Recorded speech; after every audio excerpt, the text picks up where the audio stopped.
Vamos a ver ahora distinciones del lenguaje y herramientas conversacionales. Al hablar de crear realidades y diseñar futuro, hablamos de posibilidades. O sea, el lenguaje crea realidades y diseña futuro. O sea, que genera posibilidades. Ahora, ¿cómo transformar conversaciones infructuosas o imposibles en conversaciones de posibilidades? Que genere la vía comunicacional adecuada para poder encontrar la solución. ¿Cuáles son las competencias conversacionales que harán diferencia en la apertura de estas posibilidades? El conocimiento exhaustivo de ciertas distinciones del lenguaje y el dominio absoluto de las herramientas de intervención son requisitos fundamentales para quien pretenda ser coach. Y para eso vamos a ver la diferencia entre observaciones y juicios y cómo utilizarlos en forma adecuada. Tomemos dos afirmaciones. Juan es alto y Juan mide 1,90. Suenan parecidos, pero son distintos. Alrededor de este tipo de descripciones suelen generarse confusiones, pérdida de tiempo y energía que a veces son intrascendentes, pero en otras ocasiones terminan generando malestar personal e interpersonal y entorpeciendo tareas y tomas de decisiones. Ahora, vamos a ver cuál es la diferencia de estas dos afirmaciones. La primera, Juan es alto, es una evaluación subjetiva, mientras que la segunda se basa en datos empíricos. En una estamos haciendo una aseveración personal desde el punto de vista de quien la emite, y en la otra nos basamos en datos mensurables, confirmables y compartidos consensuadamente por los miembros de una misma comunidad, entre quienes hay un entendimiento común y compartido acerca de lo que significa. Kaufman la llama una misma comunidad biolingüística, o sea, grupo de personas que comparten una misma condición biológica y un mismo lenguaje. El decir Juan es alto, ¿sí?, es una concepción subjetiva, personal, porque si yo digo esto en una comunidad donde son todos basquetbolistas y el que menos mide es 1,98, para ese grupo de gente es bajo Juan. Ahora, cuando yo digo Juan mide 1,90, estoy hablando de datos mensurables, confirmables y compartidos por un grupo de gente que es la mayoría, como para que no entremos en una discusión por dicha afirmación. ¿Estamos de acuerdo? Otro ejemplo. Juan llegó tarde a las últimas 3 reuniones de equipo. Es una observación, es un hecho, está confirmado. Tengo las planillas donde yo demuestro que llegó tarde a las 3 reuniones de equipo. Juan no está interesado en el proyecto, es una opinión subjetiva. O puede ser, Juan siempre llega tarde.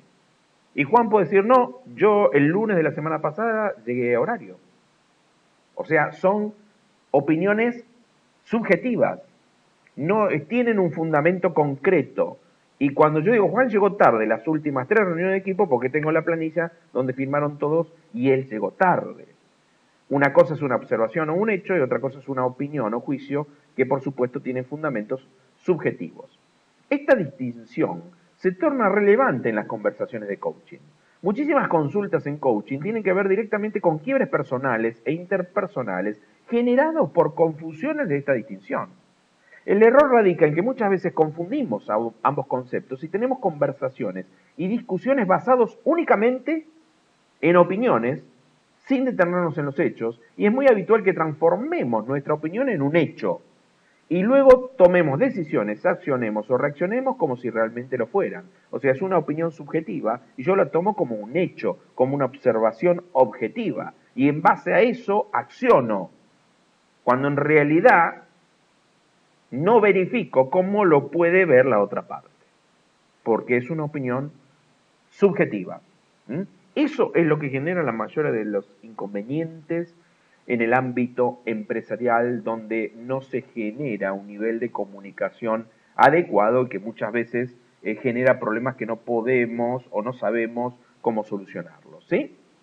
Con frecuencia observo en mis cursos que después del desarrollo conceptual del tema se produce lo que nosotros llamamos el síndrome fáctico. ¿Qué es esto? En el receso salen los participantes a tomar un café y basta que alguien diga, qué rico está este café, para que varios dedos acusadores le digan en broma y en tono de reproche. Eso es un juicio, como si fuera algo malo. Observaciones y juicios no son ni buenos ni malos. ¿Estamos de acuerdo? Ni las observaciones son mejores que las opiniones. Las observaciones pueden ser ciertas o falsas. Los juicios pueden ser fundados o infundados. ¿Cómo sé que Juan es alto? O que Juan no muestra mucho compromiso con la tarea. O que Juan no es un líder natural. La respuesta tendrá que ver con cuáles son los hechos en los que fundamos una opinión. ¿Cuál es el estándar desde el cual lo evaluamos? Yo tengo una opinión subjetiva y tengo que saber cómo fundamentarla y tengo que poder demostrar la fundamentación. Y además tenemos que tener en cuenta desde qué estándar está tomado en cuenta. Como yo decía, Juan es alto. Siempre y cuando ustedes no lo pongan en un equipo de básquetbol. Entonces ahí estoy poniendo un estándar para tener en cuenta, ¿estamos de acuerdo? Y fundamentamos después por qué consideramos que es alto. Dos personas pueden acordar acerca de los hechos de una situación, pero partir de diferentes estándares para poder evaluarlo. En nuestra vida cotidiana estamos permanentemente haciendo múltiples observaciones y emitiendo infinitos juicios. Algunos son más o menos consistentes o meditados y nos percatamos de ellos. Otros son inconscientes y automáticos. Insisto, el problema es que nosotros lamentablemente damos opiniones que son subjetivas y consideramos que son hechos. Consideramos que son así, son irrefutables y en base a eso tomamos acciones y tomamos decisiones, sin respetar la opinión que puede tener la otra persona que tiene el mismo grado de subjetividad que la mía. Entonces ahí es donde se generan los conflictos, ¿sí? Es muy importante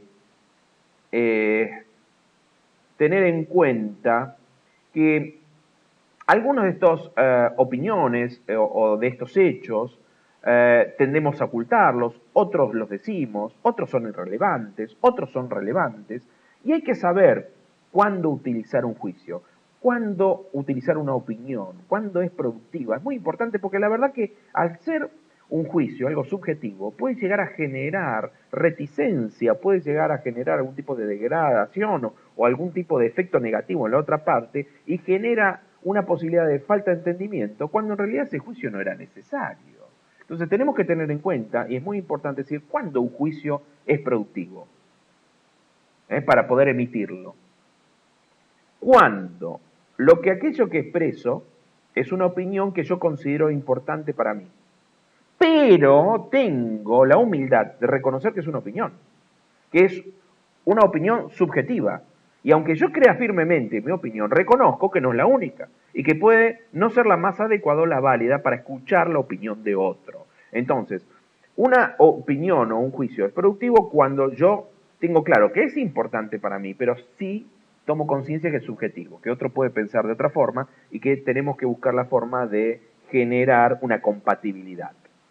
También son productivos aquellos juicios que tienen un fundamento, donde yo puedo expresar claramente por qué le doy importancia y por qué afirmo que es válido. Además, un estándar, o sea, cuál es la medida o supuesto desde la cual es emitido ese juicio.